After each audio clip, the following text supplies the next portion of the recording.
Right now on WHAS11 News at noon, a tragic triple shooting outside the Harden County Courthouse leaves a mother and daughter dead today. What we have just learned about the alleged shooter. Plus, Governor Andy Beshear is back in the national spotlight. We are covering the highlights from the DNC in Chicago. And later, sitting with TARC's executive director about the 3 options it's looking into for riders, how you can give your feedback.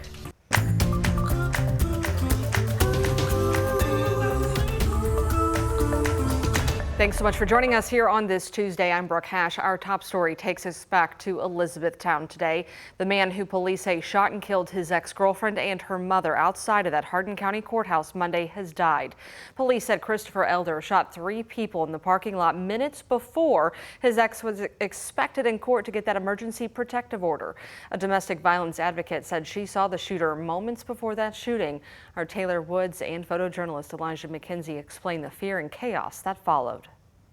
As he passed me, our eyes met, and it just didn't feel right. Shona Shekels, Director of Outreach and Victims Advocate for Harden County, saw 46-year-old Christopher Elder minutes before police say he shot his ex-girlfriend, 37-year-old Erica Riley, and her mother, 71-year-old Janet Riley. She said, "Oh, Miss Shona, I think I hear gunshots." And I said, "Well, if we're hearing gunshots, we need to get inside." Shekels and a co-worker walked inside the courthouse and found everyone inside on the ground hiding from gunshots. She looked out the window and saw police cars everywhere. There was 2 people down. It was one in between cars, and then it was a body over to my right, and that person was not moving. That's when Shekels looked at her docket and found out Erica Riley was the woman outside, police say, who had been shot and killed. Her mother, Janet Riley, was taken to the hospital where she later died. After a 90-minute standoff, police found Christopher Elder in western Kentucky, where they say he shot himself. He was flown to a Tennessee hospital in critical condition. And I did not even get the opportunity to be that voice for her because she was gunned down. This shooting now has Shekels and Georgia Hensley, CEO of Springhaven Domestic Violence Program, rethinking ways to make the emergency protective order process safer. Who's to say that if she had even made it in the courthouse doors, she would have received a restraining order? Elizabethtown stunned by the extreme violence. Because she did not deserve that. In Harden County, Taylor Woods, WHAS11 on your side. If you or someone you know is a victim of domestic violence, that National Domestic Violence Hotline is always available 24/7. Just call that number.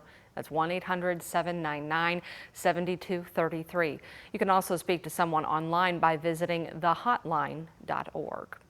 A Louisville Metro Police major accused of sexual harassment has been cleared and now back on the job.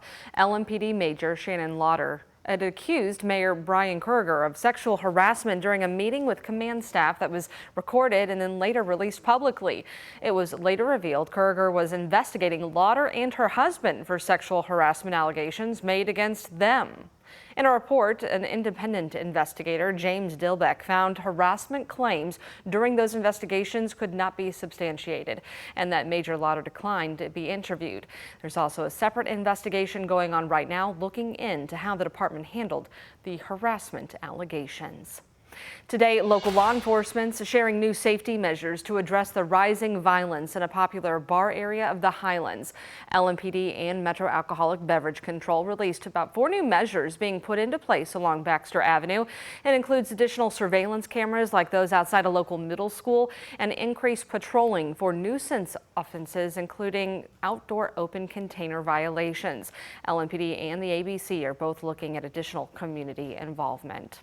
And just on Monday, the original Highlands Neighborhood Association Board hosted a town hall with dozens of people voicing their concerns about recent incidents. Just last week, 2 people were killed and injured in 2 different shootings outside Baxter's on Bardstown Road. And earlier this year, a man was shot and killed inside Cafe 360. Board President Ralph Melbourne says over the last 4 years, more people are headed to bars along Baxter Avenue, but there aren't enough police officers. We live in a predominantly safe community with a corridor problem. I don't think that the corridor is being policed appropriately in terms of volume. I think the numbers are low based on the sheer amount of people coming in, mostly for the express purpose of consuming alcohol. Another issue people brought up was an increase in people in their cars playing music and drinking after the bars close. As of today, though, the LMPD and ABC said they are dedicated to finding effective solutions to ensure the safety and enjoyment of these areas. A lawsuit against the Louisville Water Company ended in a mistrial this week. It's one of 4 lawsuits claiming racial discrimination, retaliation, and hostile working conditions. The trial was cut short Monday when a key witness for the defense suffered a medical emergency during a break. Despite objections from prosecutors, the judge declared that mistrial. Over the past month, there have been a lot of obstacles that have almost derailed us, and this one ultimately has. In a statement, Louisville Water said right now the health and safety of the individual is what matters most. We continue to look forward to sharing the facts for our case, as we are confident they will show that Louisville Water treats our employees, no matter their background, with fairness and respect. Attorneys for the plaintiff declined an interview, but said they want the judicial process to speak for itself. The state environmental response teams working in Harden County investigating a possible water contamination site that could be spreading into nearby counties. It appears the contamination started in Upton, Kentucky, that's just south of Sonora. State officials confirmed they are investigating this site. They believe drinking water is not affected, and we do know other counties are keeping an eye on this. Hart County Emergency Management is warning residents that contaminated water could be running into its watersheds. We'll have continuing coverage on this story today, beginning at WHAS11 News at 4. One thing we can all agree on, today's forecast absolutely perfect, right? You're telling me, Brooke, it's going to be a great day today. Once again, we're going to be noticing just rounds of sun, basically a copy and paste as to yesterday's sky. Most of this morning did say clear blue outside. We have been noticing a few fair weather cumulus clouds rolling through, but all in all, no worries in our weather forecast. Low 70 still in Madison. You're still in the upper 60s at this hour. Now we're projected to get to 79 in Louisville, and we should normally be in the upper 80s this time of the year. So we're going to be lacking humidity. We're going to be lacking that warmer air for this time of the year. It's turning out to be a really relaxing afternoon. 70 in Frankfort right now, 71 in Bullitt County, and Bedford is actually climbing to the mid 60s ever so slowly. So if you're going to be going to the fairgrounds today, we're actually going to be inching to 79 like I just alluded to. There will be a light northeast breeze. That'll be the main reason why humidity will be held in check today, and that low humidity will persist into the next couple of days. Now, we do have some more pleasant days ahead of us, but this weekend we're actually tracking the return of summertime heat and humidity on full blast for central Kentucky and southern Indiana. In a few more minutes, I'll be kind of talking more in detail about just how hot it's going to be into the course of the weekend, Brooke. All right, Sam, Jeffersonville City Council has formally signed off on an agreement to take over fire service for Utica Township. It comes a month after the Board of Public Works approved an automatic aid agreement with the fire district. Moving forward, the new vote formalizes that partnership. It also starts the process for Utica Township to enter into the fire territory with the city of Jeffersonville, and the city will then pay off Utica's debts, plus take over its firehouses and equipment.